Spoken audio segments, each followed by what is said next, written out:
સંભળાય છે સર. હા, માઇક બંધ કરી દેજો. હવે તમારું માઇક બંધ કરી દેજો. Good afternoon sir. હા, ગુડ આફ્ટરનૂન. ચાલો, માઇક બંધ કરી દેજો. હા,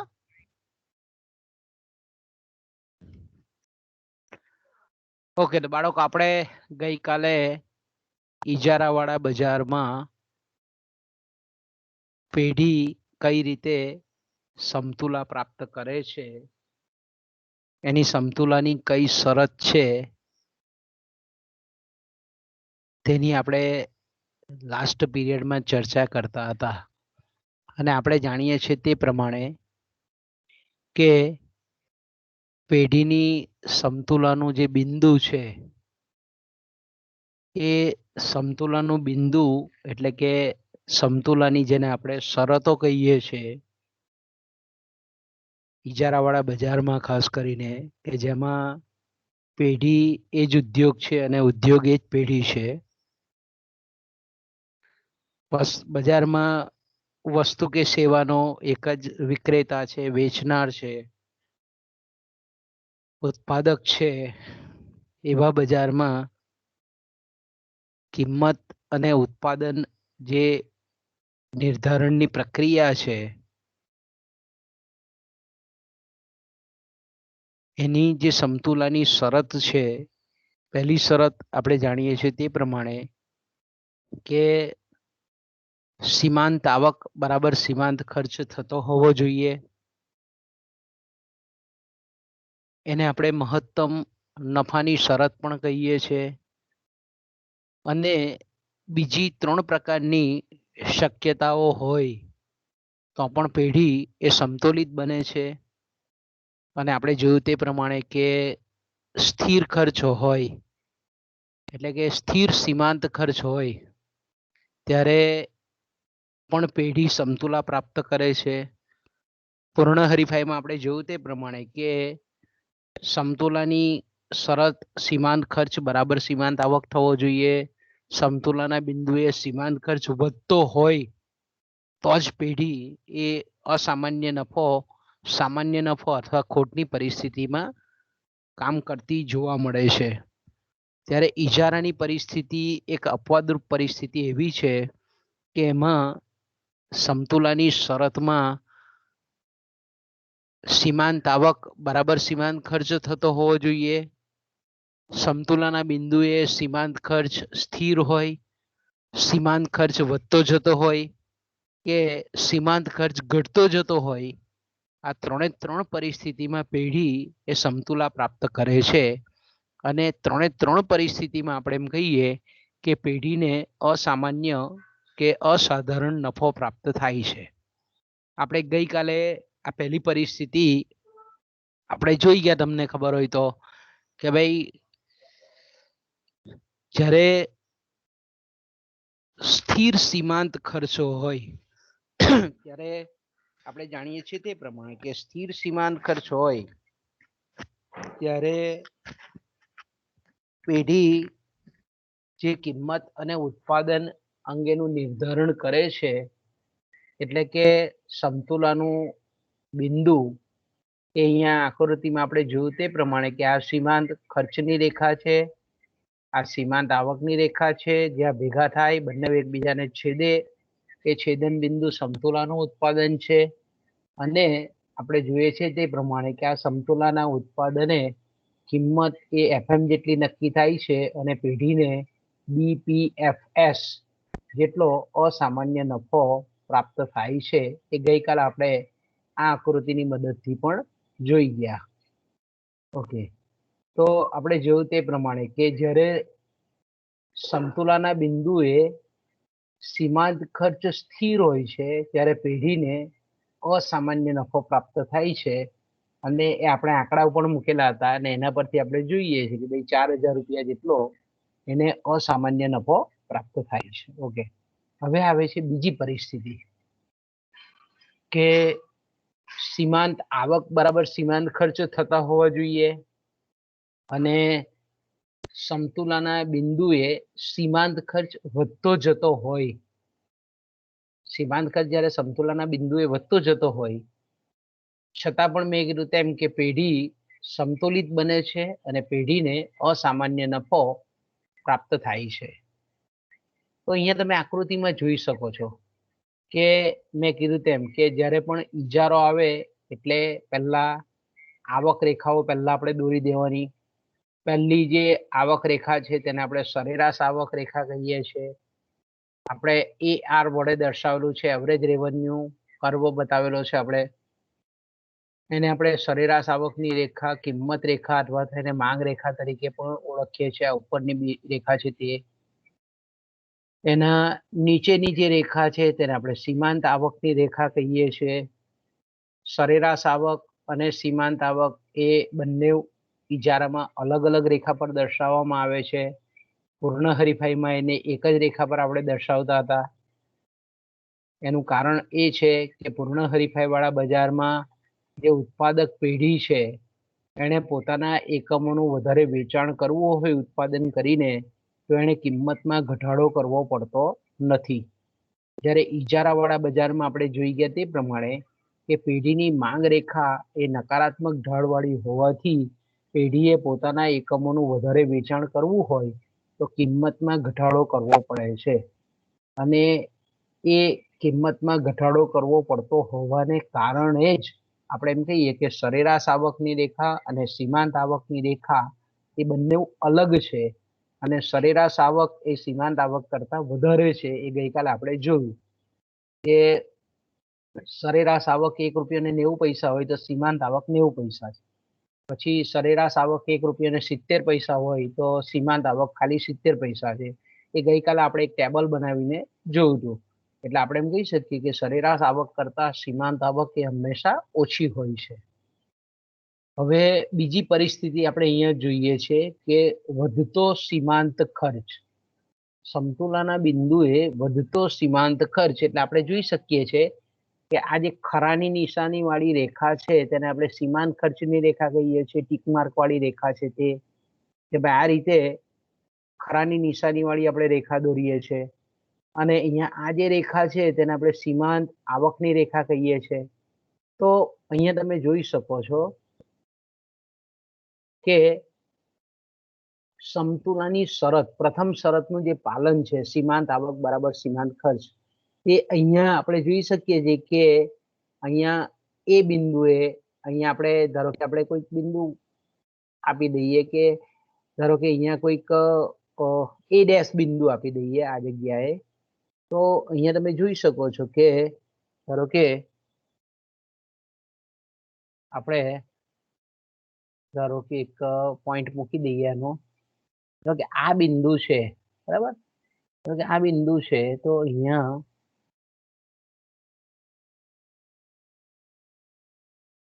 આ બિંદુ જેને આપણે અહીંયા આપણે A' બિંદુ આપી દઈએ. આજે મેં જંકશન પોઈન્ટ બતાવ્યું કે જ્યાં સીમાંત ખર્ચની રેખા અને સીમાંત આવકની રેખા એકબીજાને છેદે છે તે બિંદુ. તો આને આપણે સમતુલાનું બિંદુ કહીએ. તો કે આ સમતુલાના બિંદુએ સમતુલાનું ઉત્પાદન એ OM જેટલું થાય છે. અહીંયા તમે જોઈ શકો છો કે આ સીમાંત આવકની રેખા અને આ સીમાંત ખર્ચની રેખા પહેલી શરતનું પાલન થાય છે. આને આપણે મહત્તમ નફાનું બિંદુ કહીએ છીએ. અને આ મહત્તમ નફાના બિંદુએ જે ઉત્પાદન થાય છે તેને આપણે સમતુલાનું ઉત્પાદન કહીએ છીએ. એ આપણે M વડે દર્શાવેલું છે. M ને આપણે બરાબર 100 જેટલા આંકડા ધારી લીધેલા છે. મેં કીધું આપણે કોઈ પણ ગમે તે આંકડો લખી શકીએ. જેવી જેવી પેઢીની ઉત્પાદન શક્તિ એ પ્રમાણે અહીંયા એનું ઉત્પાદન હોય. ઓકે, તો અહીંયા પહેલી શરતનું પાલન થાય છે. હવે બીજી શરત આપણી કઈ છે? વધતો સીમાંત ખર્ચ હોવા છતાં. તો અહીંયા તમે જોઈ શકો છો કે સમતુલાના બિંદુએ સીમાંત ખર્ચની રેખા કઈ બાજુ જાય છે? તો કે ઉપર તરફ જાય છે. ઉપર તરફ જાય છે એનો મતલબ શું થાય કે જેમ પેઢી ઉત્પાદન વધારે છે તેમ એનો સીમાંત ખર્ચ એ ઉત્પાદન વધવાની સાથે સીમાંત એકમ દીઠ એ ઉત્પાદનમાં વધારો થાય છે, તેમ સીમાંત ખર્ચમાં પણ સાથે સાથે વધારો થાય છે. કારણ કે અહીંયા આપણે Y અક્ષ પર સીમાંત ખર્ચ લીધેલા છે. અને તમે જુઓ કે આ સમતુલાના બિંદુ પછી જો પેઢી કોઈક વધારાનું નિર્ણય ઉત્પાદન લે તો એનો સીમાંત ખર્ચ એ આપણને વધતો જતો જોવા મળે છે. એટલે આપણે એમ કહી શકીએ કે બીજી શરતનું પાલન પણ અહીંયા આ બિંદુએ આપણને થતું જોવા મળે છે.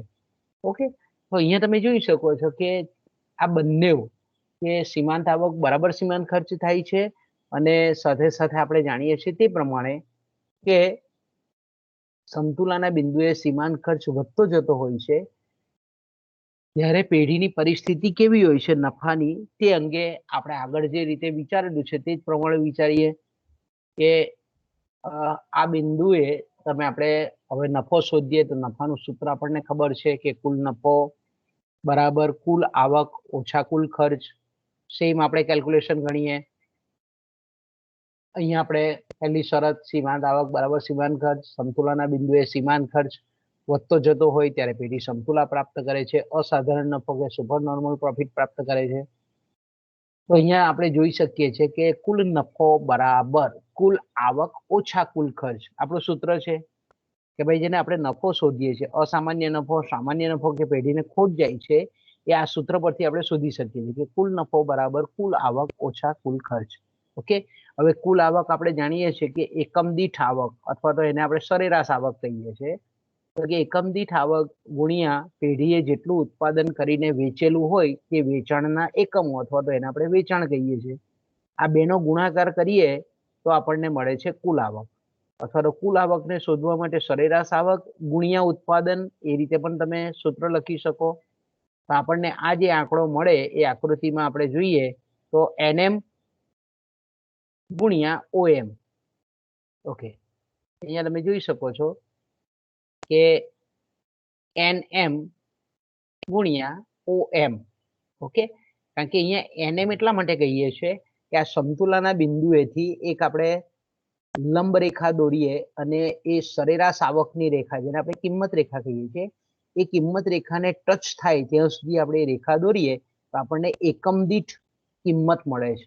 અહીંયા તમે જુઓ છો કે એકમ દીઠ કિંમત કેટલી છે તો કે NM અથવા તો OP. આ પેરેલલ જેટલું ડિસ્ટન્સ છે એટલું અહીંયા પણ છે કારણ કે અહીંયા આપણે કિંમત લીધેલી છે y અક્ષ પર.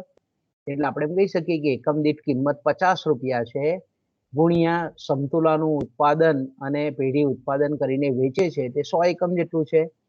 તો આપણે એમ કહી શકીએ કે OM ગુણ્યા OP અથવા તો કે OM અથવા NM આ રીતે પણ તમે લખી શકો. તો અહીંયા OP એ 50 રૂપિયા છે, OM એ 100 એકમ છે એટલે 50 રૂપિયા ગુણ્યા 100 એકમ એટલે ટોટલી 5000 રૂપિયા. તો કે 5000 રૂપિયા એ આપણી આવે છે કુલ આવક. આપણને શું મળે છે? આપણને કુલ આવક મળે છે. ઓકે, હવે આપણને જાણીએ છીએ તે પ્રમાણે કુલ ખર્ચ કે કુલ ખર્ચ એટલે પેઢી એક એકમ દીઠ જે ઉત્પાદન ખર્ચ ઉઠાવે છે તે એકમ દીઠ ખર્ચ જેટલો છે તે ગુણ્યા ઉત્પાદન. અથવા તો એને બીજી રીતે પણ એકમ દીઠ ખર્ચનો મતલબ થાય છે સરેરાશ ખર્ચ. તો કે સરેરાશ ખર્ચ ગુણ્યા પેઢીનું ઉત્પાદન. તો અહીંયા સરેરાશ ખર્ચ આપણને જોઈએ છે કે સરેરાશ ખર્ચ એ આપણને આ સરેરાશ ખર્ચની રેખા જે છે યુ આકારની એ યુ આકારની રેખા પરથી આપણને સરેરાશ ખર્ચ એકમ દીઠ ખર્ચ મળે છે. તો અહીંયા જોઈએ કે આ સમતુલાના બિંદુએથી જ્યાં સરેરાશ ખર્ચની રેખાને છેદીને આ નીચે જાય છે તો આ છેદન બિંદુએ આપણને એક એકમનો એકમ દીઠ ઉત્પાદન ખર્ચ મળે છે જેને આપણે એવરેજ કોસ્ટ કહીએ છીએ, જેને આપણે AC કહીએ છીએ. તો અહીંયા તમે જોઈ શકો છો કે AM એ આનો સરેરાશ ખર્ચ છે, એકમ દીઠ ખર્ચ છે. એની પેરેલલ તમે આ રીતે પણ વિચારી શકો OB આપણે y અક્ષ પર કારણ કે અહીંયા આપણે ખર્ચ લીધેલો છે, સરેરાશ ખર્ચ લીધેલો છે એટલે આપણે એમ કહી શકીએ કે OB એ આપણો બને છે એક એકમનું પેઢી ઉત્પાદન કરે છે ઇજારદાર પેઢી તેને ઉઠાવવો પડતો ખર્ચ છે. અહીંયા તમે જોઈ શકો છો કે એક એકમનો ઉત્પાદન ખર્ચ એ 10 રૂપિયા છે એવા પેઢી 100 એકમનું ઉત્પાદન કરે છે એટલે કુલ ખર્ચ બને છે 1000 રૂપિયા. ઓકે, તો અહીંયા તમે એને આ રીતે પણ લખી શકો OB ગુણ્યા OM અથવા તો AM ગુણ્યા OM કોઈ પણ રીતે લખાય. એને આપણે OB ગુણ્યા OM તો કે આપણે અહીંયા જાણીએ છીએ તે પ્રમાણે કે OB એ અહીંયા ડિસ્ટન્સ આપણે જોઈ શકીએ કે OB એ 10 છે અને OM એ 100 છે એટલે આપણે અહીંયા લખીએ સરેરાશ ખર્ચ તો કે 1 એકમનો ઉત્પાદન ખર્ચ 10 રૂપિયા છે, સમતુલાનું ઉત્પાદન 100 એકમ જેટલું છે, તે 10 ગુણ્યા 1000 એટલે 10 ગુણ્યા 100 એટલે 1000, એટલે કુલ આવે છે ઓછા પેઢીનો કુલ ખર્ચ, કે કુલ ખર્ચ આ બેનો ગુણાકાર, એને આપણે કુલ ખર્ચ કહીએ છીએ. તો કે કુલ ખર્ચ આવે છે 1000 રૂપિયા, એટલે 4000 રૂપિયા પેઢી એ અસામાન્ય નફો પ્રાપ્ત કરે છે. અને એ આકૃતિમાં આપણે બતાવીએ તે પ્રમાણે BPNA એનો જે એરિયા છે, આ BPNA આ યલો કલરનો જે બતાવેલો છે, ત્યાં પેઢી એ અસામાન્ય નફો પ્રાપ્ત કરે છે. તો આ બીજી સમતુલાની શક્યતા, કે સમતુલાના બિંદુએ સીમાંત ખર્ચ વધતો જતો હોય તો આપણે જોઈ શકીએ છીએ કે ભાઈ સીમાંત ખર્ચ વધે છે એટલે સરેરાશ ખર્ચ પણ વધે છે. આપણે એફઆઈમાં આપણને ખબર છે વિવિધ ખર્ચ વચ્ચેના જે આંતર સંબંધો છે, કે જ્યારે સીમાંત ખર્ચ વધતો જતો હોય ત્યારે સરેરાશ ખર્ચ પણ વધે છે. પણ બેની વધવાની જે ઝડપ છે એમાં સીમાંત ખર્ચ બહુ ઝડપથી વધે છે, સરેરાશ ખર્ચ એની ઓછી ઝડપથી વધે છે. જ્યારે પણ આપણે એમ કહીએ કે બંને ખર્ચાઓ વધતા હોય ત્યારે સીમાંત ખર્ચ જો સરેરાશ ખર્ચ કરતા વધારે હોય તો સીમાંત ખર્ચ એ વધારે ઝડપથી વધે છે. એનાથી ઉલટું પણ આપણે એફઆઈમાં જોઈ ગયેલા હતા કે જ્યારે બે ખર્ચ ઘટતા હોય ત્યારે આપણે એમ કહીએ કે સરેરાશ ખર્ચ કરતા સીમાંત ખર્ચ વધારે ઝડપથી ઘટે પણ છે. અહીંયા આપણે વધે છે એટલે આપણે એમ કહી શકીએ કે જે દરે સીમાંત ખર્ચ વધે છે એના કરતા ઓછા ખર્ચે, ઓછા દરે સરેરાશ ખર્ચ આપણને વધતો જતો જોવા મળે છે. ટૂંકમાં આપણે એમ કહી શકીએ કે સરેરાશ ખર્ચ કરતા જ્યારે સીમાંત ખર્ચ ઝડપથી વધારે હોય ત્યારે વધવાની ઝડપ એ સરેરાશ ખર્ચ કરતા સીમાંત ખર્ચની વધારે હોય છે. એટલે અહીંયા આપણે જોઈ શકીએ છીએ કે અહીંયા સીમાંત ખર્ચ છે તે રોકેટ ગતિથી વધે છે. સરેરાશ ખર્ચ આપણે એમ કહીએ કે વધારે વધે જ છે, આ બિંદુએ અહીંયાથી ધીરે ધીરે ઉપર વધે છે પણ એની વધવાની ઝડપ કમ્પેરેટિવલી ઓછી છે.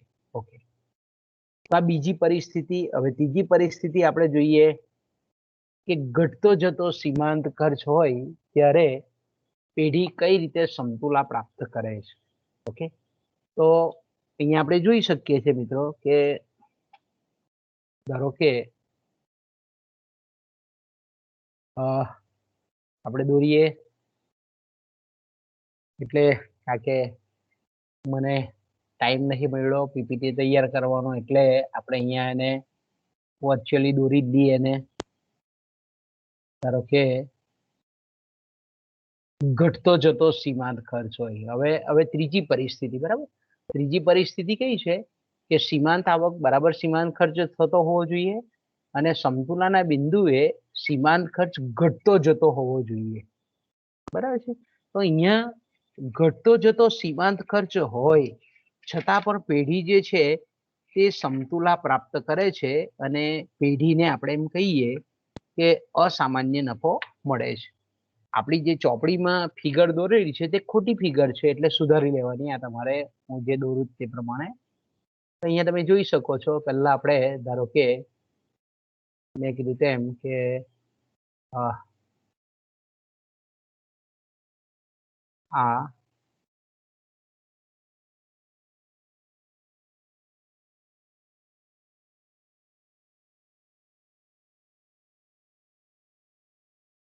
અહીંયા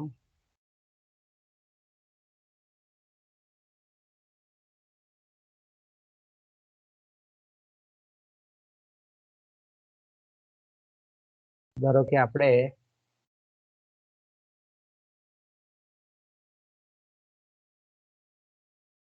ઇજારો છે એટલે આ બે વસ્તુ તમારે આંખ વીંચીને દોરી દેવાની. બે રેખાઓ પહેલા સર્વપ્રથમ આપણે ઇજારાની પરિસ્થિતિમાં સમતુલા સમજાવતા હોઈએ ત્યારે અહીંયા આપણે દોરી જ દેવાની અને આપણે AR બરાબર એને આપણે સરેરાશ કે એને આપણે કહીએ છીએ સરેરાશ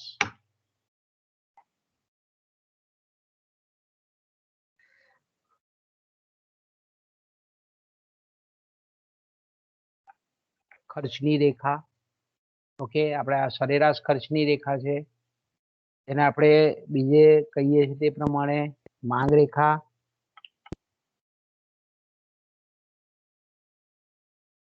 પણ કહીએ છીએ એને આપણે. ઓકે, એને આપણે ત્રીજી કિંમત રેખા તરીકે પણ ઓળખીએ છીએ આપણે.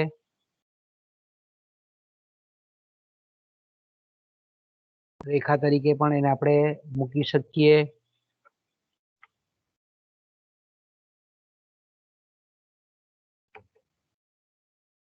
તો અહીંયા આપણે આને આ રીતે બતાવી શકીએ. આઈઆર એ જ રીતે અહીંયા પણ તમે જોઈ શકો છો કે આ જે છે તેને આપણે સીમાંત આવકની રેખા કહીએ છીએ, એમઆર.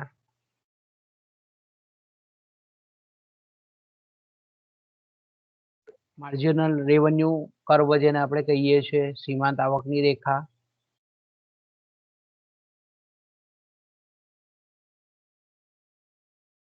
ઓકે, હવે આપણે જાણીએ છીએ તે પ્રમાણે આ જ્યારે આકૃતિ આપણે દોરતા હોઈએ ત્યારે ખાસ કાળજી રાખવાની કે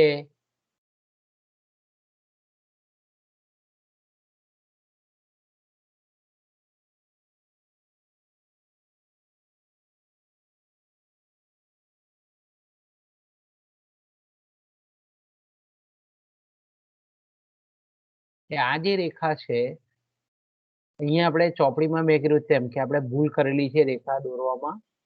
આપણે દોરવાની આવી રીતે દોરવાની છે વાસ્તવમાં. ઓકે, આ જે છે તેને આપણે સીમાંત ખર્ચની રેખા કહીએ છીએ. ઓકે, બીજી દોરીએ આપણે રેખા સાથે સાથે. આ જે છે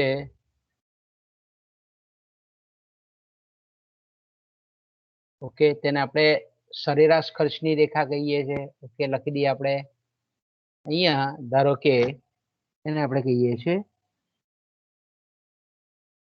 માર્જિનલ કોસ્ટ, બરાબર. તેને આપણે કહીએ છીએ સીમાંત.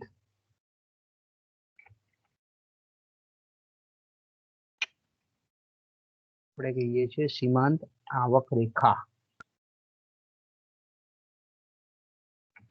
સીમાંત ખર્ચ રેખા, સોરી,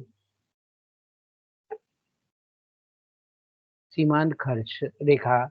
અને આ જે રેખા છે તેને આપણે અહીંયા સરેરાશ ખર્ચની રેખા, એને આપણે શું કહીએ છીએ? સરેરાશ ખર્ચની રેખા. અહીંયા આપણે એસી વડે દર્શાવીએ અને આપણે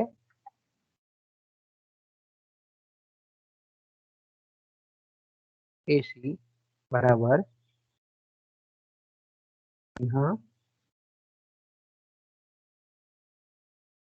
એને આપણે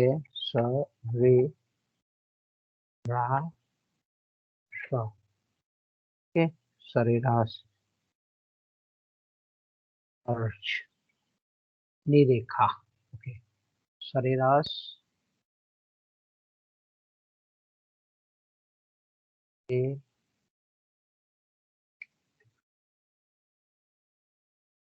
ખર્ચની રેખા.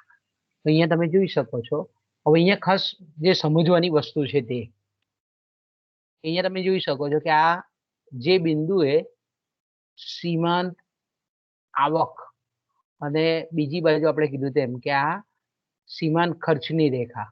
તો અહીંયા તમે જોઈ શકો છો કે આ જે પોઈન્ટ છે, ઓકે, આ પોઈન્ટ કેવો છે કે સમતુલાનું બિંદુ દર્શાવે છે, બરાબર. આ પોઈન્ટ આપણને એવો જોવા મળે છે કે જ્યાં આપણને સમતુલા સ્થપાયેલી જોવા મળે છે.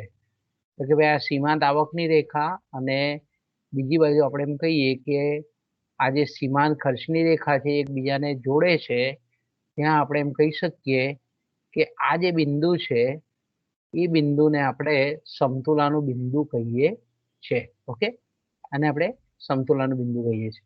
તો અહીંયા તમે ખાસ અગત્યની બાબત એ છે કે આ સમતુલાના બિંદુએ તમે જોઈ શકો છો કે સીમાંત ખર્ચ ઉત્પાદન વધવાની સાથે આપણને ઘટતો જતો દેખાય છે. નીચે તરફ જાય છે, કારણ કે અહીંયા આપણે શું કરીએ છીએ, ખર્ચ લઈએ છીએ. અહીંયા આપણે વાય અક્ષ પર સીમાંત ખર્ચ, સરેરાશ ખર્ચ, તો અહીંયા તમે જોઈ શકો છો કે આ સમતુલાના ઉત્પાદને સીમાંત ખર્ચ એ નીચે, સીમાંત ખર્ચની રેખા નીચે તરફ જાય છે. એનો મતલબ એવો થાય કે ઉત્પાદન વધવા છતાં, વધારાના એકમનું ઉત્પાદન પેઢી કરે છે છતાં પણ સીમાંત ખર્ચ કેવો થાય છે, નીચો થાય છે, ઘટતો જાય છે, ઓછો થતો જાય છે. તો ઓછો થતો હોવા છતાં જો સીમાંત ખર્ચ ઘટે છે એનો મતલબ એવો થાય છે કે સરેરાશ ખર્ચ પણ ઘટે છે. જે એટલે સરેરાશ ખર્ચની રેખા પણ આપણે એવી રીતે દોરવી પડે કે સમતુલાના બિંદુએ ઘટતી જતી હોવી જોઈએ સરેરાશ ખર્ચની રેખા, એટલે પણ એને પણ આપણે આ સમતુલાના બિંદુએ નીચે તરફ જતી દોરવી પડે. તો અહીંયા આપણે બંને પરિસ્થિતિ જોઈએ છે કે સીમાંત ખર્ચ ઘટે છે એટલે સરેરાશ ખર્ચ પણ ઘટે છે. ઓકે, તો અહીંયા આપણે એમ કહીએ કે ઘટવા છતાં પણ પેઢી સમતોલિત બને છે. એટલે ઇજારદાર આપણે જાણીએ છીએ તે પ્રમાણે કે ઇજારદારને ખબર છે કે જો હું વધારે ઉત્પાદન, વધારે એકમોનું ઉત્પાદન કરી અને વેચાણ કરું તો એકમ દીઠ ખર્ચ ઓછો છે એટલે નફો વધારે છે. ખર્ચ ઓછો મતલબ એની વિરુદ્ધ બાબત કઈ થઈ કે ખર્ચ ઘટે છે, ધેટ મીન્સ નફો વધે છે એનો. તો નફો વધતો હોવા છતાં એ પહેલા એ સમતુલા પ્રાપ્ત કરે છે. ઇજારદાર પેઢી શું કરે છે, સમતુલા પ્રાપ્ત કરી દે છે.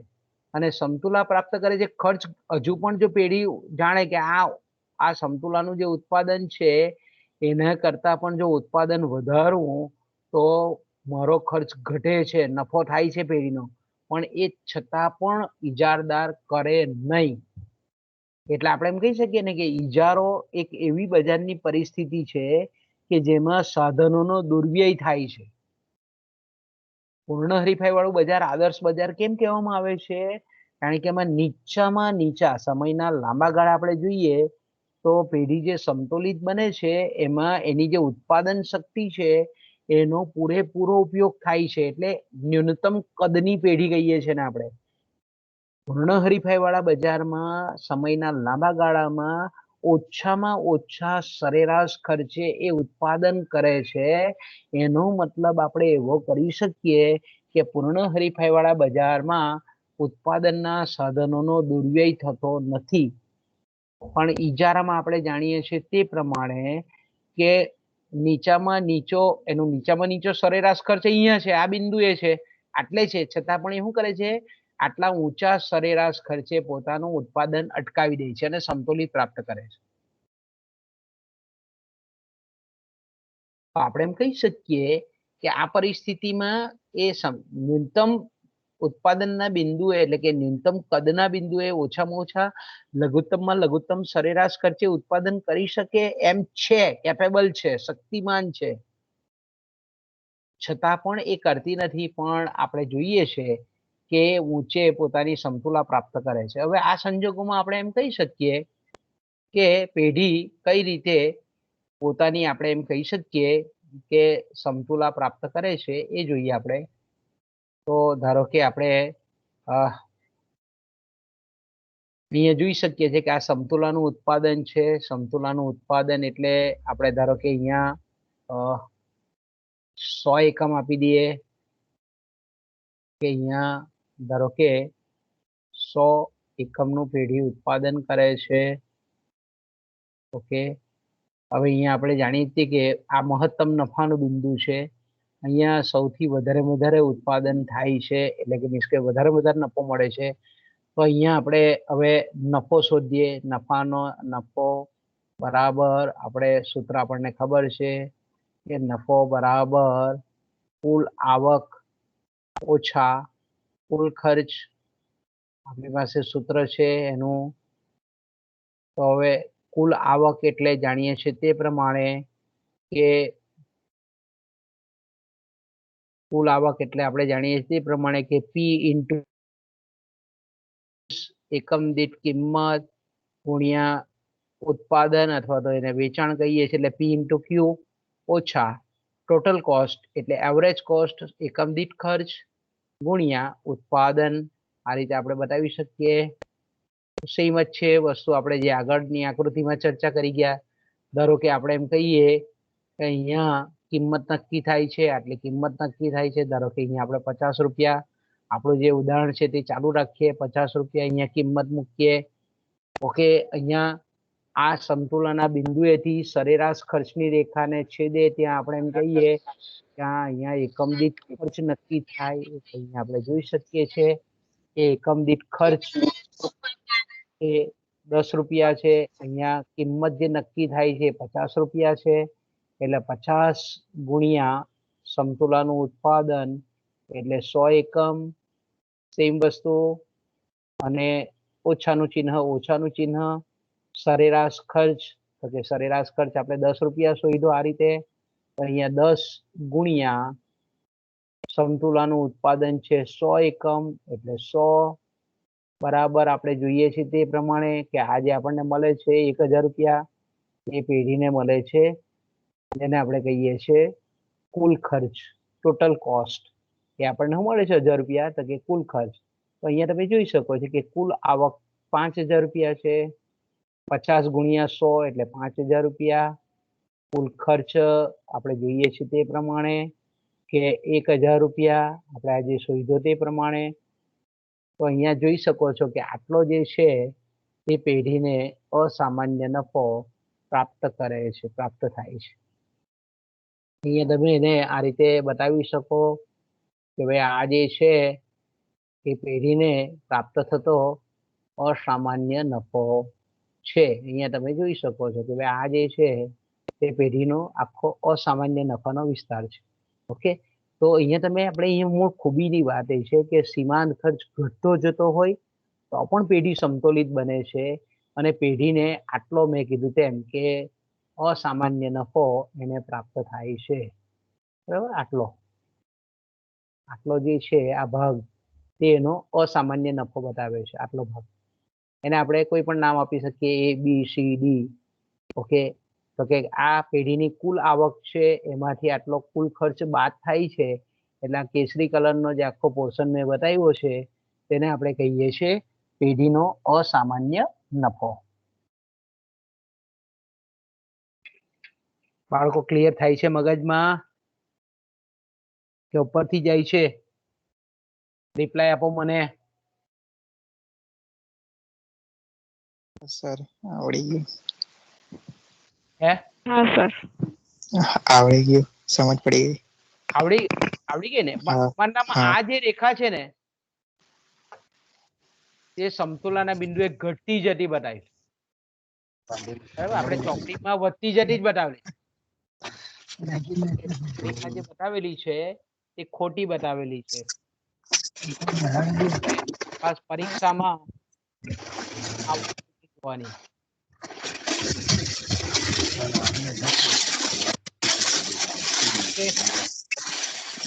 આગળ જઈએ આપણે.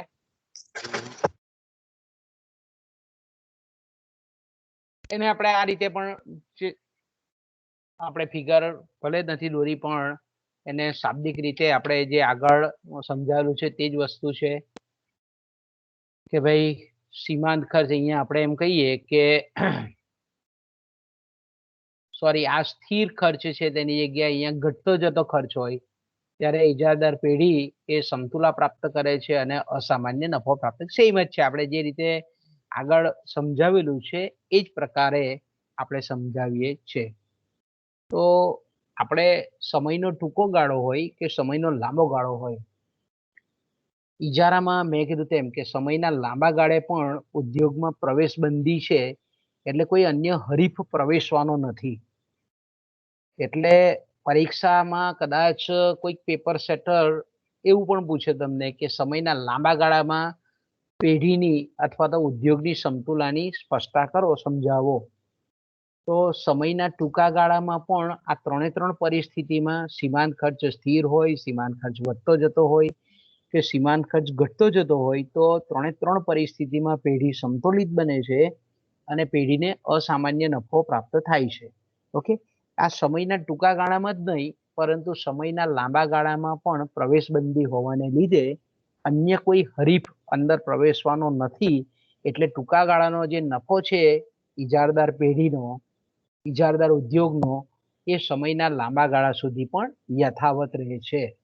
એટલે આ ત્રણે ત્રણ પરિસ્થિતિની સમતુલા સમયના ટૂંકા ગાળાની હોય કે સમયના લાંબા ગાળાની હોય, સ્થિર ખર્ચ વધતો હોય, સ્થિર ખર્ચ ઘટતો હોય કે સ્થિર સીમાંત ખર્ચ સ્થિર રહેતો હોય, તો આ ત્રણે ત્રણ પરિસ્થિતિમાં પેઢી સમતુલા પ્રાપ્ત કરે છે અને ત્રણે ત્રણ પરિસ્થિતિમાં આપણે જોઈએ છીએ તે પ્રમાણે કે અસામાન્ય નફો પ્રાપ્ત કરે છે. ઓકે, તો આપણને ઘણી વખત એવું થાય કે શું ઇજારામાં હંમેશા અસામાન્ય નફો જ પ્રાપ્ત થાય છે? પેઢીને સામાન્ય નફો કે ખોટ નથી જતી? તો આપણે એનું સ્પષ્ટીકરણ કરતા એમ કહી શકીએ કે ઇજારામાં પણ સામાન્ય નફાની શક્યતા પણ હોય અને નકારાત્મક નફો જેને આપણે ખોટ કહીએ છીએ તેની પણ શક્યતા આપણને જોવા મળે. કારણ કે આપણે જોઈએ છે કે ભાઈ આખા ગુજરાતમાં એસટી સુવિધા છે, સ્ટેટ ટ્રાન્સપોર્ટની સુવિધા, એ આપણું સ્ટેટ ટ્રાન્સપોર્ટ નિગમ પૂરું પાડે છે, છતાં પણ ખોટમાં જાય છે. બરાબર છે, ઇજારો હોવા છતાં પણ ખોટમાં જાય છે. જીબી છે તો જીબી પણ આપણે એમ કહીએ કે ખોટમાં જાય છે. ઇવન ભારતીય રેલવે ખાતું કે જેમાં પણ આપણે એમ કહી શકીએ કે ખોટમાં જાય છે. ઇજારો હોવા છતાં પણ ખોટમાં જાય છે અથવા તો સામાન્ય નફો મેળવે છે કે ભાઈ જેટલો ખર્ચ કરે છે તેટલી આવક પ્રાપ્ત થાય છે. કારણ કે આપણે જાણીએ છીએ તે પ્રમાણે કે મોટાભાગના જે ઇજારાઓ છે એમાં જંગી મૂડીરોકાણ જોઈએ છે અને એમાં મોટાભાગના જાહેર ક્ષેત્રના એકમો કામ કરતા હોય છે. તો તેવા સમયે રાજ્ય કે સરકારનો મેઇન હેતુ એવો હોય છે કે કલ્યાણ રાજ્યની જે ભાવના છે કે ભાઈ નહીં નફો નહીં ખોટ ની પરિસ્થિતિએ કામ કરવું, ઉત્પાદન કરવું અને લોકોની સેવા કરવી, આવો સરકારનો જે ધ્યેય છે, ઉદ્દેશ છે, હેતુ છે, તો એને લીધે આપણે એમ કહી શકીએ કે ઘણી વખત સામાન્ય નફો પણ આપણને ઇજારાવાળા બજારમાં જોવા મળે. તો આપણે એને પણ સમજાવી શકીએ કે ભાઈ સામાન્ય નફો આપણે જે રીતે પૂર્ણ હરીફાઈમાં કે સામાન્ય નફાની પરિસ્થિતિ જોયેલી હતી એ રીતે ઇજારામાં પણ ઘણી વખત મેં કીધું તેમ કે અસામાન્ય નફો નથી મળતો પણ સામાન્ય નફાની પરિસ્થિતિ પણ આપણને જોવા મળે છે. અને એ પણ આપણે આકૃતિની મદદથી સમજાવી શકીએ. ધારો કે આને આપણે કાઢી નાખીએ, નવું આપણે બનાવીએ, ડોન્ટ સેવ કરીએ, ફરીથી પાછું આપણે બનાવીએ. ધારો કે હવે સામાન્ય નફાની પરિસ્થિતિ, ધારો કે આપણે કહીએ કે ભાઈ ઇજારાવાળા બજારમાં સામાન્ય નફો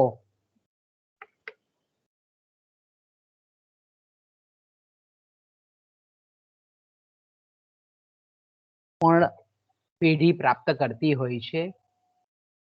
તો સામાન્ય રીતે સામાન્ય નફો અથવા તો જેને આપણે સાધારણ નફો કહીએ છીએ, જેને આપણે નોર્મલ પ્રોફિટ કહીએ છીએ, એ કયા સંજોગોમાં પ્રાપ્ત થાય? તો ધારો કે આપણે આકૃતિ દોરીએ અને આકૃતિની મદદથી સમજાવીએ તો અહીંયા જોઈ શકાય છે કે ધારો કે આ આપણે વાય અક્ષ દોરીએ છીએ. ઓકે, વાય અક્ષ પરથી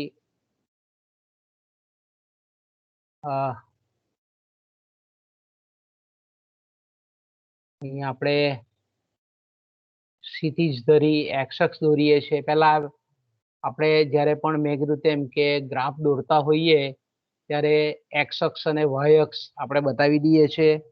પછી હંમેશા મેં કીધું તેમ કે ઉદ્ગમ બિંદુ હંમેશા બતાવવાનું. પછી આપણે વર્ટિકલ અક્ષ જેને ઊભી ધરી કહીએ છીએ એને આપણે વાય અક્ષ પણ આપણે બતાવવું પડે. તો આપણે ધારો કે અહીંયા આપણે વાય અક્ષ બતાવીએ છીએ.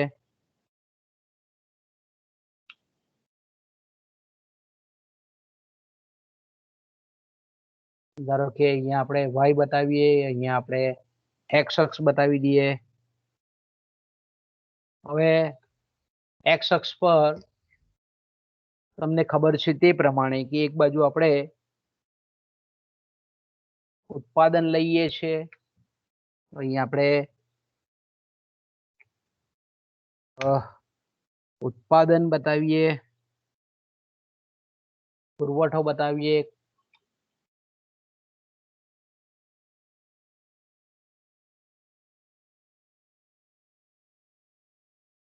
ઓકે, ઉત્પાદન બતાવીએ, પછી પુરવઠો પણ બતાવીએ છે, અને ધારો કે આપણે વેચાણ પણ બતાવીએ છે. વાય અક્ષ પર આપણને ખબર છે, શોર્ટમાં લખી દઈએ આપણે ખર્ચ,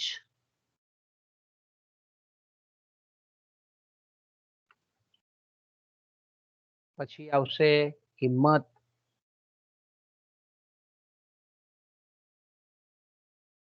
ઓકે, અને ત્રીજું આવશે આવક,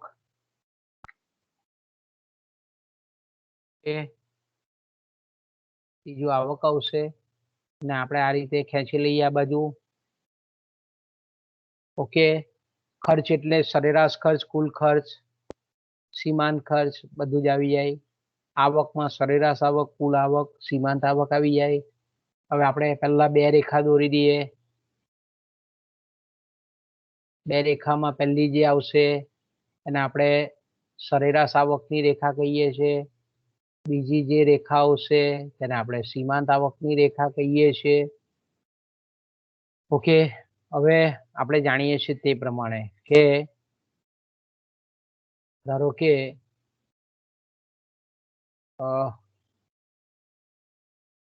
આ જે રેખા છે તેને આપણે ખરાની નિશાની વાળી રેખા એટલે આપણે એને સીમાંત ખર્ચની રેખા કહીએ છીએ. આ બીજી યુ આકારની રેખા છે. ઓ સોરી, અહીંયા આપણે આ ત્રણ રેખા તો આપણે સામાન્ય નફાની પરિસ્થિતિ જ્યારે સમજાવતા હોઈએ એટલે નહીં નફો નહીં નુકસાન, ઉત્પાદનના સાધનો ને જે ઉત્પાદક રોકે છે, ઇજારદાર પેઢી રોકે છે, એટલો જ એને આવક પ્રાપ્ત થાય છે. એટલે કે કુલ ખર્ચ અને કુલ આવક જ્યારે એક સમાન હોય ત્યારે પેઢીને માત્ર ને માત્ર સામાન્ય નફો મળે છે. એ જ્યારે સમજાવતા હોઈએ ત્યારે આ ત્રણ રેખાઓ તમારે આંખ વીંચીને પહેલા દોરી જ દેવાની. સરેરાશ આવક, સીમાંત આવક, સીમાંત ખર્ચ. હા, હવે આપણે જોઈએ તે પ્રમાણે કે સરેરાશ ખર્ચની રેખા દોરતી વખતે ખાસ કાળજી રાખવાની કે અહીંયા આપણે સરેરાશ ખર્ચની રેખા જ્યારે પણ દોરીએ છીએ ત્યારે આપણે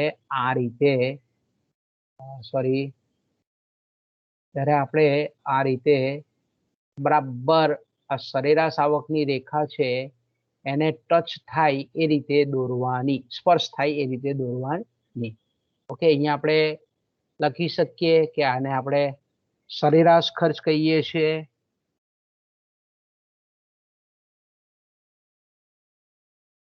કે આપણે સરેરાશ ખર્ચ અથવા તો ટૂંકમાં એને આપણે એવરેજ કોસ્ટ એસી લખવામાં સરળતા રહે ઇંગ્લિશમાં એટલે આપણે અહીંયા એસી લખીએ છીએ.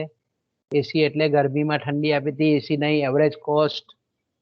ઓકે, અહીંયા એમસી માર્જિનલ કોસ્ટ, સીમાંત ખર્ચની રેખા. અહીંયા આપણે શોર્ટમાં લખી દઈએ સરેરાશ આવકની રેખા.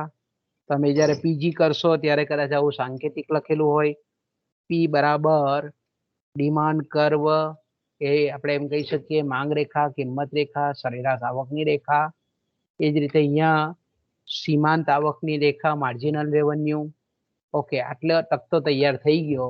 હવે આપણે અહીંયા હજુ પણ આપણે મેં કીધું તેમ કે સરેરાશ આવકની રેખા દોરવામાં હજુ આપણે ભૂલ કરી છે થોડીક, એ સુધારો કરી લઈએ. અહીંયા કે સરેરાશ આવકની રેખા આપણે આ રીતે દોરીએ, જરાક યુ આકારની, બરાબર યુ આકારની દોરીએ મસ્ત રીતે. ઓકે ઓકે, તો આ ફાઇનલ થઈ ગયું બરાબર. આપણે હવે અહીંયા પેઢીની સમતુલા સમજવાની છે એટલે સમતુલાની શરત આપણને ખબર છે કે સીમાંત આવક બરાબર સીમાંત ખર્ચ.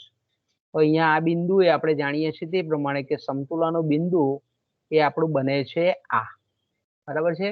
કે જે બિંદુ એ મેં કીધું તેમ કે જે બિંદુએ ધારો કે આપણે એમ કહીએ કે આ આપણું સમતુલાનું બિંદુ છે.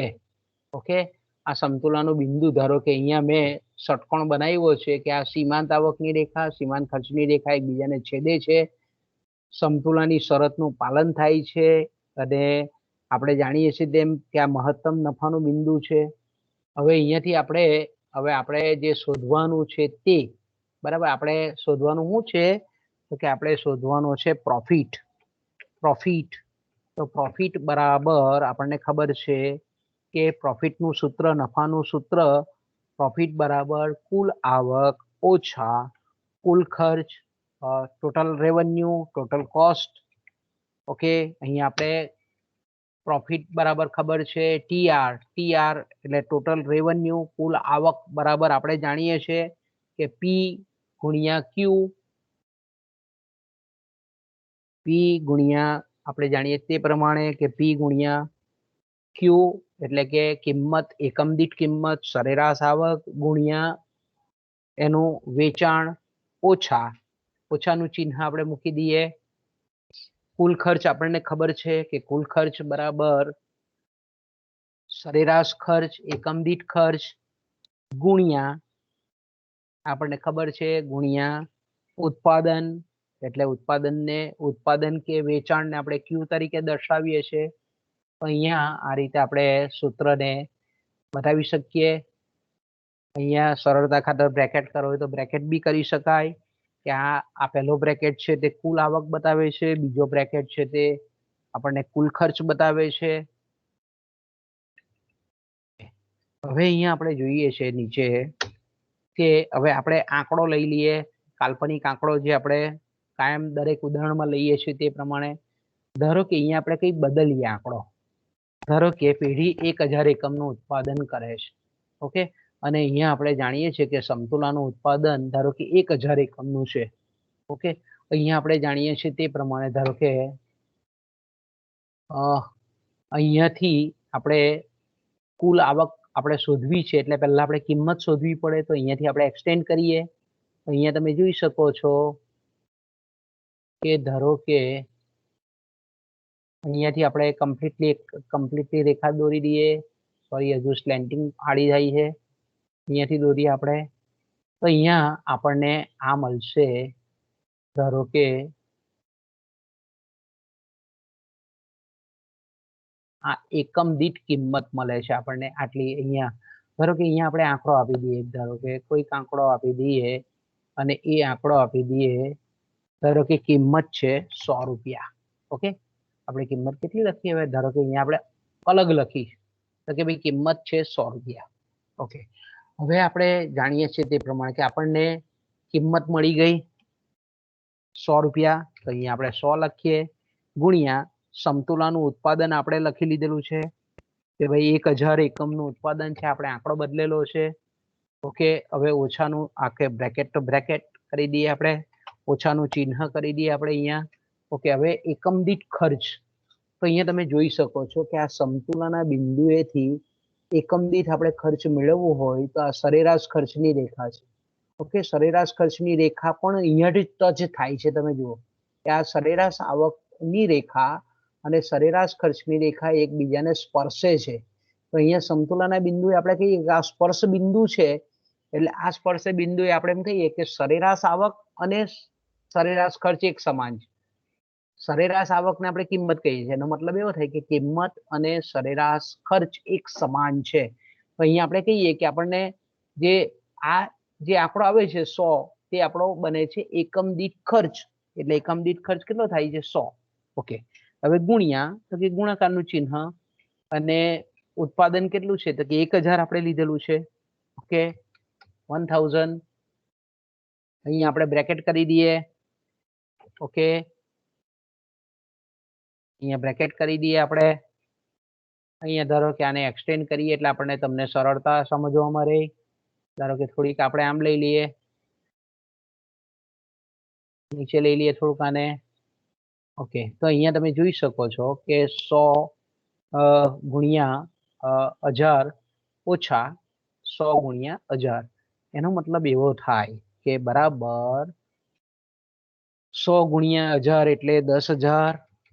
ઓકે, ઓછા 10,000. તો અહીંયા તમે જોઈ શકો છો કે 10,000 ઓછા 10,000 એટલે એનો મતલબ એવો થાય કે નો પ્રોફિટ નો લોસ. એનો મતલબ શું થાય કે કુલ આવક અને કુલ ખર્ચ એ બંને એક સમાન છે. કુલ આવક અને કુલ ખર્ચ કેવા છે? બંને એક સમાન છે. એટલે આપણે એમ કહી શકીએ કે આ પેઢી 1,000 એકમનું ઉત્પાદન કરે છે. ઇજારદાર એકમ, ઇજારદાર પેઢી છે તે 1,000 એકમનું ઉત્પાદન કરે છે. અહીંયા તમે જોઈ શકો છો કે એને પ્રાપ્ત થતી કુલ આવક કેટલી છે એને પ્રાપ્ત થતી? તો કે ભાઈ કુલ આવક એને પ્રાપ્ત થતી એ આટલી કુલ આવક છે. ઓકે, TR કેટલો છે? તો કે ભાઈ 1 એકમનું ઉત્પાદન કરે છે અને વેચે છે તો 100 રૂપિયા એને આવક મળે છે.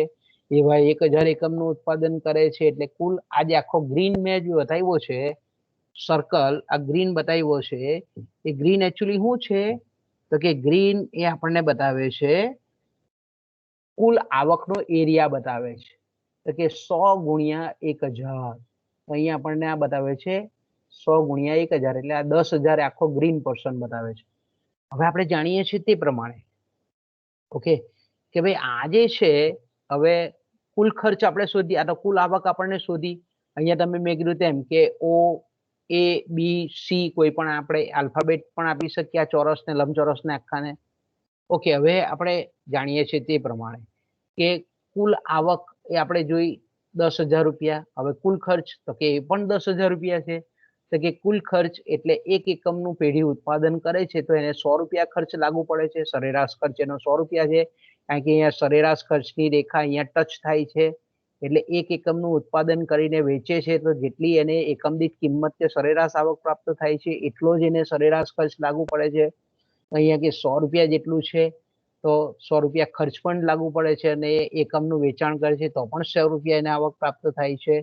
એટલે કોઈ ખોટ નથી અને કોઈ નફો નથી. તો આપણે એમ કહી શકીએ કે ધારો કે આ જે છે એનો કુલ ખર્ચ પણ બને છે કારણ કે 100 ગુણ્યા 1,000 તો કુલ આવક અને કુલ ખર્ચ બંને સમાન છે. એનો મતલબ એવો થાય કે અહીંયા પેઢીને માત્ર ને માત્ર સામાન્ય નફો મળે છે. ઇજારદાર પેઢી જે છે એ ઇજારદાર પેઢીને માત્ર ને માત્ર સામાન્ય નફો, સાધારણ નફો મળે છે. ઓકે, આ પરિસ્થિતિ આપણે સામાન્ય નફો, પરીક્ષામાં કોઈ વખત પૂછે કે ભાઈ ઇજારાવાળા બજારમાં પેઢીને ક્યારે સામાન્ય નફાની પરિસ્થિતિ પ્રાપ્ત થાય છે તે આકૃતિ દોરી સમજાવો તો તમારે અહીંયા એ બતાવવું પડે. ઓકે, હવે ધારો કે આપણે એમ કહીએ કે હવે ઇજારદાર પેઢી છે તેને ખોટ જાય છે. ધારો કે આપણે એમ કહીએ કે એને ખોટ જાય છે તો હવે એ આપણે સમજવું હોય તો આપણે અહીંયા સમજાવી દઈએ ને કે ભાઈ ખોટ કઈ રીતે જાય છે. ધારો કે આપણે એમ કહીએ કે ખોટ કઈ રીતે જાય છે તે આપણે સમજાવીએ. હવે તો ધારો કે ખોટ, ધારો કે આપણે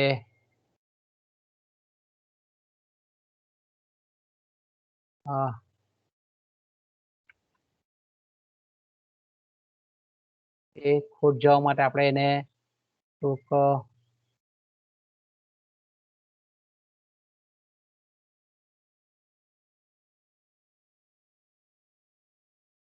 રાખીને આપણે બતાવી દઈએ, આ રીતે બતાવી દઈએ. આમાં જ આ મોડિફિકેશન કરી લઈએ થોડુંક આપણે.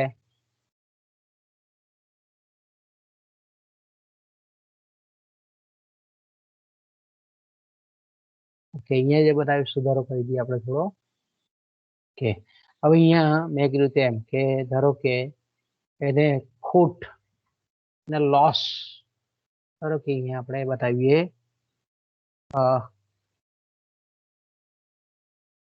LOSS લોસ, અથવા તો એને આપણે બીજો શબ્દ વાપરીએ છીએ એના માટે નેગેટિવ પ્રોફિટ આપણે બતાવીએ છીએ નેગેટિવ પ્રોફિટ. ઓકે, તો અહીંયા આપણે થોડીક દોરી દઈએ આકૃતિ ફરીથી પાછી. એને અહીંયા હોમ પર જઈએ, પેન્સિલને સિલેક્ટ કરીએ, આપણે પહેલી રેખા દોરીએ. આ સરેરાશ આવકની રેખા છે એને ટચ કરી દઈએ આપણે. ઓકે, ફરી પાછી આપણે એને સિલેક્ટ કરીએ, કલર બદલીએ આપણે સીમાંત આવકનો. અહીંયા ધારો કે આ રેખા છે તેને આપણે સીમાંત આવકની રેખા કહીએ છીએ. અહીંયા લખી દઈએ આપણે MR. ઓકે, તો MR બતાવી દઈએ આપણે. આ જે રેખા છે સરેરાશ આવકની રેખા, કિંમત રેખા, માંગ રેખા. ઓકે, પાછી સિલેક્ટ કરીએ આપણે પેન્સિલ. ફરી પાછી આપણે એનો પોઈન્ટ્સ નક્કી કરીએ. તો અહીંયા આપણે પહેલી જે રેખા છે એ દોરી દઈએ. સોરી, આપણે એનો કલર બદલી લઈએ પાછો. સીમાંત ખર્ચની રેખા, ધારો કે આ રીતે સીમાંત ખર્ચની રેખા આપણે દોરી દઈએ. ઓકે, રબર પસંદ કરી લઈએ અને જરાક વધારાની વસ્તુ છે તેને આપણે ચેકી કાઢીએ કે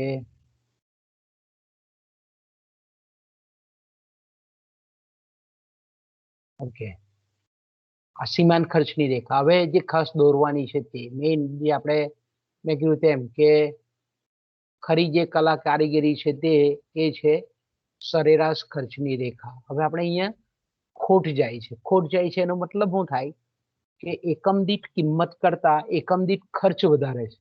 એટલે સરેરાશ આવક કરતા જ્યારે સરેરાશ ખર્ચ વધારે હોય તો તેવા સંજોગોમાં પેઢી ભલે ઇજારદાર હોય છતાં પણ એને નુકસાન જાય છે, નફો જાય છે, નફો થાય છે, ફરચામાં જાય છે, ખોટ જાય છે, ગમે તે શબ્દ આપણે વાપરી શકીએ એને. તો ધારો કે આપણે કહીએ કે અહીંયા આપણે સોરી આપણે ધારો કે ખોટ જાય છે એટલે આપણે રેડ કલર પસંદ કરીએ. સિગ્નલ બતાવે છે આપણે કે ભાઈ ધારો કે આ આપણી સરેરાશ ખર્ચની રેખા છે. ઓકે, તો અહીંયા જોઈ શકીએ છીએ આપણે કે આ રીતે સરેરાશ આવકની રેખા કરતા સરેરાશ ખર્ચની રેખા એ ઉપર આપણે બતાવેલી છે. એનો મતલબ એવો થાય કે ધારો કે આને થોડીક એક્સટેન્ડ કરી લઈએ આપણે જરાક. આ રીતનો શેપ દોરીએ કે આને પણ એસી ભલે અહીંયા રહ્યું. સરેરાશ આપણે આ સરેરાશ ખર્ચ અહીંયા છે એમ સમજી લેવાનું તમારે મેન્ટલી. ઓકે, તો અહીંયા આપણે સમતુલાની શરત, તો કે સમતુલાની શરત એ અહીંયા પૂર્ણ થાય છે. તો કે આ સીમાંત આવકની રેખા, સીમાંત ખર્ચની રેખા એકબીજાને છેદે છે. આ છેદન બિંદુ એ મહત્તમ નફાનું બિંદુ દર્શાવે છે. એને આપણે એક જંકશન પોઈન્ટથી બતાવી દઈએ આ રીતે. ધારો કે આ આપણું સમતુલાનું બિંદુ છે. સમતુલાના બિંદુએ હવે આપણે કેટલો નફો પ્રાપ્ત થાય છે તે જોઈએ આપણે. અહીંયા જોઈ શકીએ છીએ આપણે કે પહેલા તો આપણે કિંમત શોધીએ. તો કે કિંમત આપણે આ સમતુલાના બિંદુએથી આ જે કિંમત રેખા છે એને ટચ થાય એટલો આપણે લંબ દોરીએ, ઉલટો લંબ. તો અહીંયા તમે જોઈ શકો છો કે આ સમતુલાના બિંદુએથી આને ટચ થાય તેટલો આપણે રેખા દોરી અને જ્યાંથી આપણે કિંમત મળે છે તો અહીંયા કિંમત આપણે જોઈ શકીએ છીએ એકમ દીઠ કિંમત એ 100 રૂપિયા છે. ઓકે, હવે અહીંયા આપણને જાણીએ તે પ્રમાણે કે 100 ગુણ્યા 1000 એ આપણે આ એઝ ઇટ ઇઝ રવા દઈએ છે. પી તો કે 100 રૂપિયા નક્કી થઈ કારણ કે આ કિંમત રેખા પરથી આપણે કિંમત નક્કી થાય છે. ઓકે, હવે ખર્ચ શોધીએ, પેઢીનો કુલ ખર્ચ. અને કુલ ખર્ચ શોધવા માટે આપણે સરેરાશ ખર્ચ જોઈએ. અને સરેરાશ ખર્ચને જો શોધવો હોય આપણે તો મેં કીધું તેમ કે સરેરાશ ખર્ચની રેખાને ટચ થાય ત્યાં સુધી આ સમતુલાના બિંદુએથી આપણે એક લંબ રેખા દોરીએ અને લંબ રેખા દોરતા આપણે ધારો કે અહીંયા ટચ થાય છે. ઓકે, તો અહીંયા આપણે જોઈ શકીએ છીએ કે ધારો કે 1 એકમ પેઢી ઉત્પાદન કરે છે તો એને લાગુ પડતો ખર્ચ એ તમે આટલો પણ મૂકી શકો, આ વર્ટિકલ, અથવા તો અહીંયા મૂકીએ આપણે. ધારો કે કોઈ આંકડો મૂકી દઈએ અહીંયા આપણે. તો ધારો કે અહીંયા આંકડો એ 200 જેટલો છે. ઓકે, તો અહીંયા આપણે જોઈ શકીએ છીએ ખૂબ સરળ રીતે. તો અહીંયા આપણે જોઈ શકીએ છીએ કે પેઢી 1 એકમનું ઉત્પાદન કરે છે તો 200 રૂપિયા ખર્ચ લાગુ પડે છે અને એ પેઢી એકમનું વેચાણ કરે છે તો 100 રૂપિયા આવક થાય છે. તો અહીંયા તમે જોઈ શકો છો કે સીધી રીતે કે પેઢી 1 એકમનું ઉત્પાદન કરે છે અને વેચે છે તો 100 રૂપિયા મળે છે, પણ એ જ એકમનું ઉત્પાદન કરવાથી 200 રૂપિયા ખર્ચ લાગુ પડે છે. આપણે જોઈએ ને કે ભાઈ સરકારનો જે જાહેર ક્ષેત્રો છે તેમાં એવું જ છે કે વીજળીનો ખર્ચ એને 8 રૂપિયા પડે છે યુનિટ દીઠ, પણ આપણને 4 રૂપિયા આપે છે. તો અહીંયા એવું થાય છે કે એકમ દીઠ જીબી છે કે એસટી છે, એક પેસેન્જર લઈને મેં કીધું ને કે ડેડિયાપાડા ને સાગબારા સુધી બસ દોડાવે છે સરકાર. તો અહીંયા એવું થાય છે કે ભાઈ એનો સરેરાશ ખર્ચ એ 200 રૂપિયા છે, પણ એને આવક પ્રાપ્ત થાય છે 100 રૂપિયા. તો તેવા સંજોગોમાં આપણે એમ કહીએ કે એકમ દીઠ એને 100 રૂપિયાનો લોસ છે. એવા કેટલા એકમોનું ઉત્પાદન કરે છે? તો કે 1000 એકમનું ઉત્પાદન કરે છે. તો કે 100 રૂપિયા એટલે 200 રૂપિયા. અહીંયા આપણે સુધારી કાઢીએ જરાક. અહીંયા આ જે છે, અહીંયા તમે જોઈ શકો છો કે અહીંયા આપણે એક આંકડો સુધારી કાઢીએ. 100 ની જગ્યાએ અહીંયા આપણે 200 મૂકી દઈએ. ઓકે, અહીંયા આપણે મૂકીએ તો કે ભાઈ 200, ધારો કે 200, અહીંયા આપણે 200 ગુણ્યા 1000, તો કે અહીંયા આપણે પાછું સુધારી કાઢીએ તો અહીંયા તમે જોવો છો કે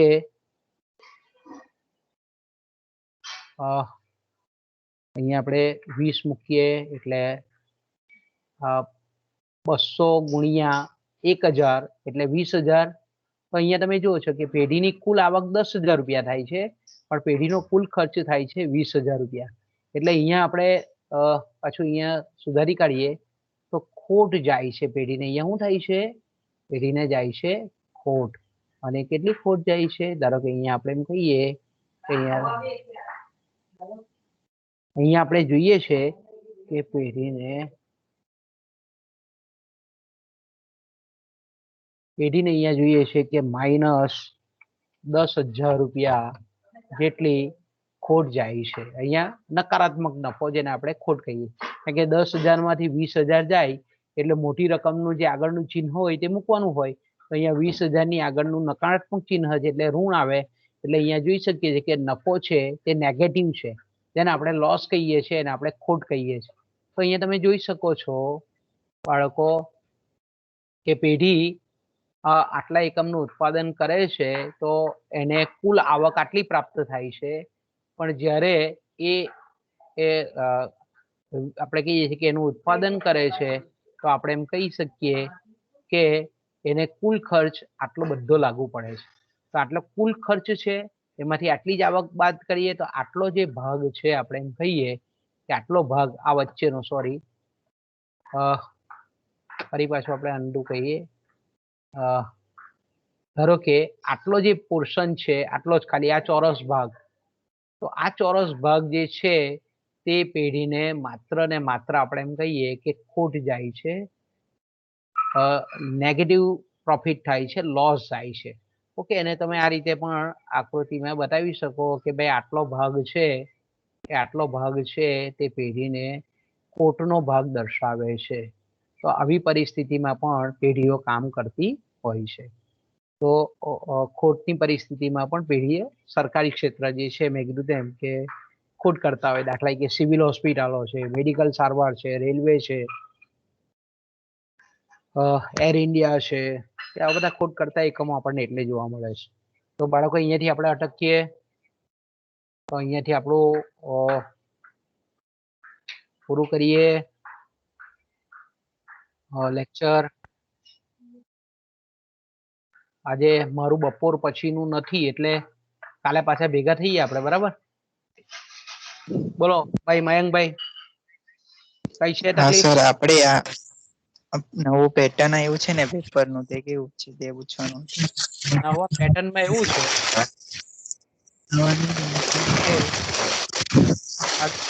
અત્યારે, કિરણ અવાજ બંધ કર. કિરણ તારું માઇક બંધ કર. હા સર. હા, તો અત્યારે એવું છે કે ટૂંકા પ્રશ્ન જે 5 છે તેની જગ્યાએ તમને 10 આપવામાં આવશે. કોઈ બી 5 લખો, બરાબર? પછી લાંબા પ્રશ્ન ધારો કે 2 લખવાના છે તો તમને 6 આપશે, 6 માંથી 2 લખો. અને ટૂંકનો છે તો તમને 8 આપવામાં આવશે, 8 માંથી 2 લખો. આને આપણે કહીએ છીએ 100% ઓપ્શન, બરાબર છે? એટલે તમને ફાયદો છે એમાં. તમને મનગમતા જે એકદમ સરસ ગમતા હોય તેવા પ્રશ્નો તમે ખૂબ સારી રીતે લખી શકો. ઓકે સંદીપભાઈ? Okay sir.